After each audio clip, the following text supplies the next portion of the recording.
সুন্দরবনের প্রবেশদ্বার এখন জঞ্জালে ভর্তি, নোংরা চারিদিকে। যে কোনো রাস্তার উপর আপনি দেখতেই পাবেন চারিদিকে নোংরা, জল জমে রয়েছে, পরিষ্কার হয় না ঠিকমতো। ডাস্টবিন বসিয়েছে, কিন্তু ডাস্টবিনে কেউ ফেলছে না। পথ চলতি মানুষ এবং ব্যবসায়ীরা তারা যেখানেই খাচ্ছেন সেখানেই ফেলে দিচ্ছেন। দেখতে পাচ্ছেন সেই যে ডাস্টবিনের ছবি, ডাস্টবিনে অল্প কিছু পরিমাণে রয়েছে, কিন্তু বাকিটা সব বাইরে ফেলা রয়েছে। এবং এই বিষয়ে কি বললেন জয়নগর সাংগঠনিক জেলার সাধারণ সম্পাদক বিকাশ মণ্ডল, শুনে নেব আমরা।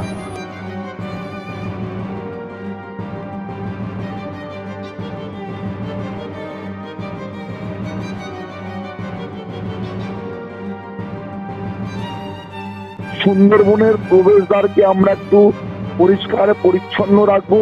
সাধারণ মানুষ থেকে আমাদের যারা পর্যটন আসে তারাও দেখবে, দেখে আপ্লুত হবে। কিন্তু আমরা দীর্ঘ 2011 সালের পর থেকেই দেখছি এই এসডিও যে লাগোয়া যে পাঁচিল, সেখানে তারা প্রথমে আবর্জনা স্তূপ করছে, পরে সেই জায়গাটাকে আপনারা দখল করে নিয়ে দোকান করে দিচ্ছে। যে নোংরাটা বেশিরভাগ কারা করছে? ওখানকার যেসব দোকানদাররা ওরা বেশি করছে, না এমনি পথ চলতি মানুষ? মেন বিষয়টা পথ চলতি মানুষ, তারা সচেতনমূলক মানুষ, তারা কিন্তু এই সমস্ত জায়গায় তারা নোংরা আবর্জনা করছে না।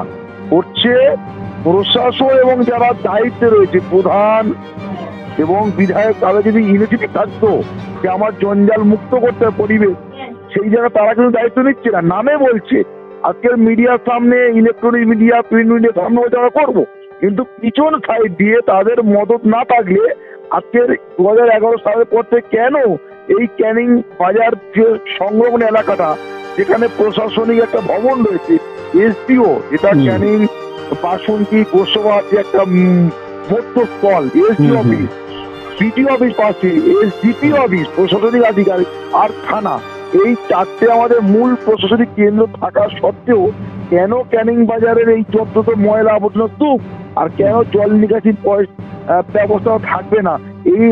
এর কি উত্তর কি আছে প্রশাসনের কাছে? না যিনি জনপ্রতিনিধি দুবারে তার কাছে রয়েছে?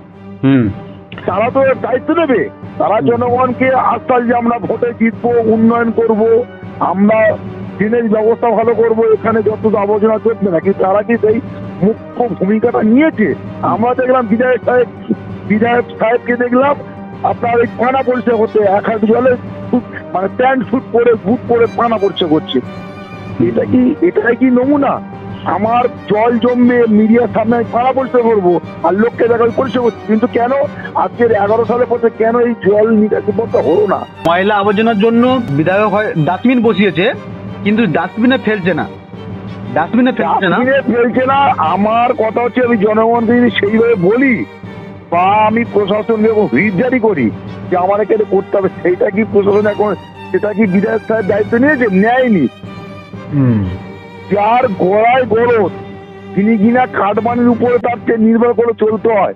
ম্যানগ্রোভ গুলো কেটে আজকের ওখানে যারা জলগুলোকে বন্ধ করেছে, আজকের বালি তোলাটা নিষিদ্ধ প্রশাসন বলছে।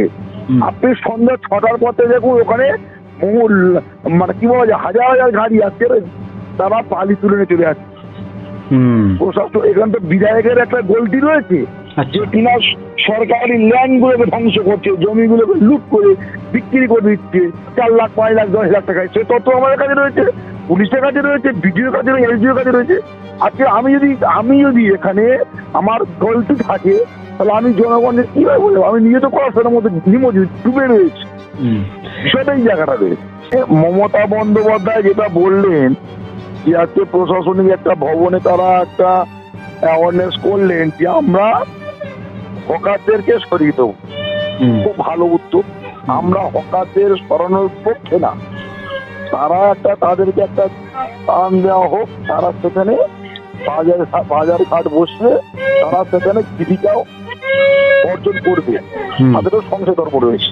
কিন্তু ক্যানিং লাগোয়া সেই জায়গাগুলো আজকে আপনারা দেখে পথ চলতি মানুষ যারা নিত্যদিন যাতায়াত করে, পর্যটন কেন্দ্র যেগুলো যারা মানুষ আসছেন, বাইরে থেকে মানুষ আসছেন, হাঁটার জায়গা পর্যন্ত নেই।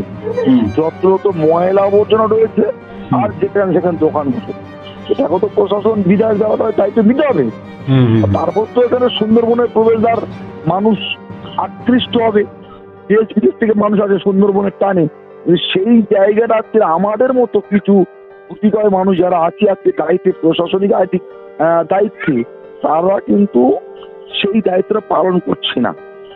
যে কারণে কিন্তু এই আবর্জনা স্তূপ আর মানুষের যে জনসচেতনতা মূলক যে একটা অ্যাওয়ারনেস, আমি যদি ওখানে সেই দায়িত্ব পালন করতে মানুষ আমাকে থেকে করবে তো।